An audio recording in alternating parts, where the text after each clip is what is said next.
Hey guys, how's it going? Long time no see. I've been off a little while because I'm going to tell you why.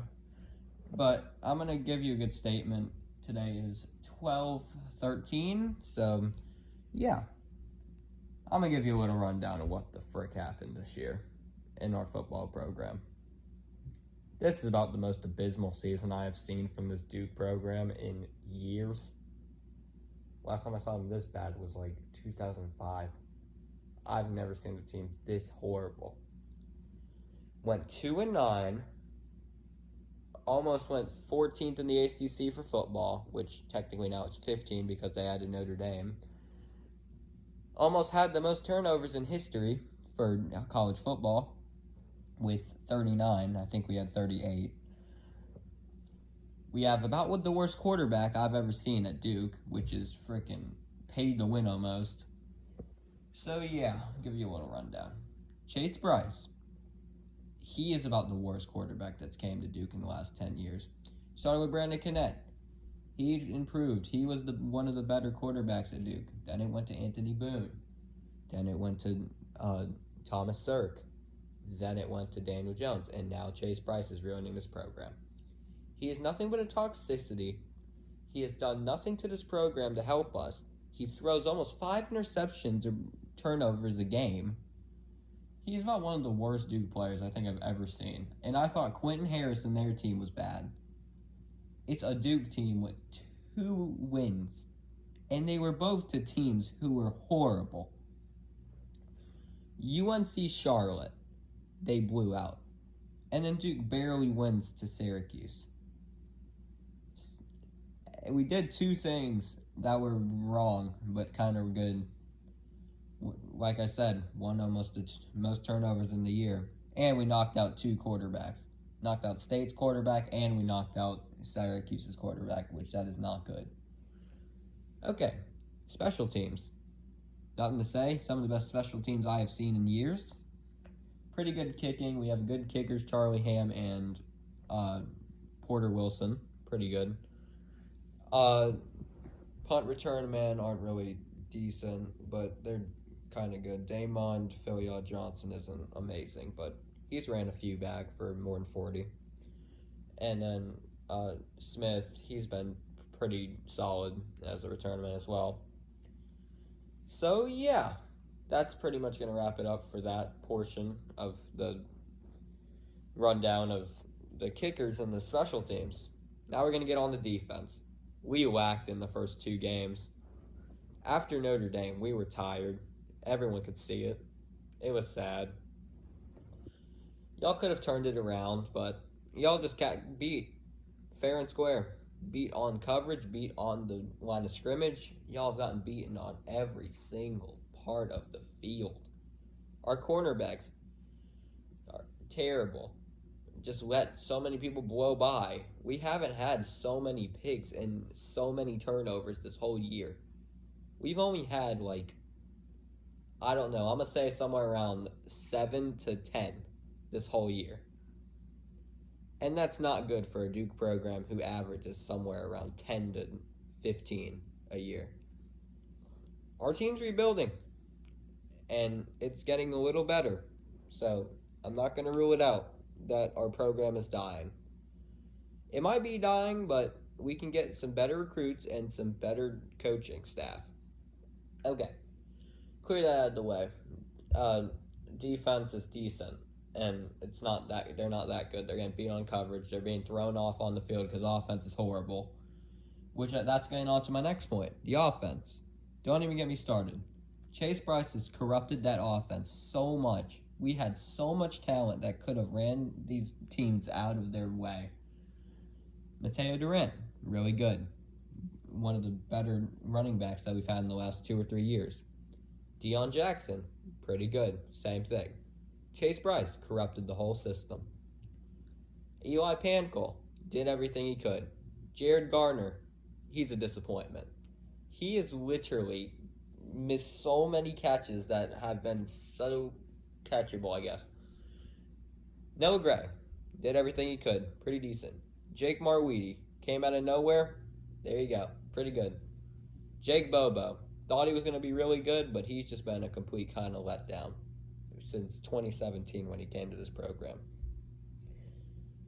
I give props to the try and the effort this year, but that's just not going to cut it. 2 wins to a 7-win season that they usually have. Come on, that's not good. That's just a letdown. Chris Rumph, heard of him the whole year till the last 4 games of this year, and he's non-existent. All of these players are just getting talent wasted. I was excited for this year as well. I thought we were going to have so much potential, and a lot of Duke people said we were going to have potential as well. But God, was I wrong. God, playing Carolina and playing all these teams, we made half of the ACC look like they were the next Bama. And that is not good. State, drew it up, choked. Virginia Tech, choked. Florida State, we were coming back, choked. So many teams we choked to that we could have won and could have blown out. And we beat 2 teams that are absolutely dog. I can't go to where swearing, but yeah, you know what I'm saying. It's just sad getting beat on coverage and getting beat everywhere on the field. I don't even want to count how many times that kicking unit has been on and off that field the whole year, and how much our defense has been on the field. Our defense has been tired because our offense couldn't do crap. We could have kept Luka Diamond into the games. Could have put Gunnar Holmberg. Could have put all these people into the games. Like the half of the year, because Chase Bryce just turned it over the whole year. Could have did that. But nope. And now I'm going to get on to my last point. David Cutcliffe. He's been the revival of Duke football. But until we find a better, coach, I don't think he's leaving yet. I don't think Cut's leaving yet, but, he might need to go soon. Because we have had 2 kind of bad seasons.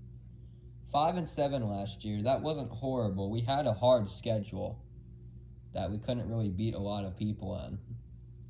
And then this year, terrible. He's been making so many stupid mistakes that could have been replaced with better calls. Roper, terrible. Same as last year. No one wants him. Our coaching staff is washed up pretty much. Our special teams coach is pretty good. He should stay for another few years. But everyone else, I highly doubt they're going to even retain their jobs in the next 2 or 3 years. They don't deserve it. They have did nothing. And then our equipment managers are people who actually support this program. I feel so bad for them. They have to go through this horrible mess that we have of a program. We're looking like the next Vanderbilt, pretty much. The next schools that went from high to low. Looking like the next Kansas. I won't be surprised if we lose to some FCS opponent or small FBS opponent soon. Because when that happens, our program's corrupt. Our program's going to be over. And it puts such a bad rep on the whole school as a general. Because Duke basketball is elite. All these other sports that Duke has are elite. And they have won many championships and have won many different awards. But football hasn't did crap in the last 2 or 3 years. I mean, we made it to the Quick Lane Bowl in 2017. But what could we beat? It wasn't even a fair fight. We beat Northern Illinois. That's like a MAC school. Something around there. Not even a close chance. Play against Temple. What happens when we play Temple? Blow them out of the water. See, it's just not equaling up. I hope our program's better next year. I hope we get more recruits and more better quarterbacks than Chase Bryce. I feel like Clemson just rigged him out of a scholarship. They just said, screw it. I'm throwing a scholarship to Duke. Because, God, I don't even know how that man has played at Clemson. My God, he is about one of the worst quarterbacks I've seen in my history of seeing quarterbacks. And I thought a few quarterbacks were bad, man. He's about the dumbest quarterback. He can't throw. He certainly can't run, and he always tries to run, and he absolutely gets drilled. It's just sad seeing how elite our program has gone for our level. We have a way different level than like Alabama, Clemson, Notre Dame, Ohio State, all those big schools. But like our standards are way lower, and we've totally just thrown those away. We might as well go to the FCS for football. Okay. Anyway, that's my whole rundown of Duke football. This program is corrupt, and it is pretty much a dying sport now for us. So yeah, thanks for listening to my analysis. So bye, guys.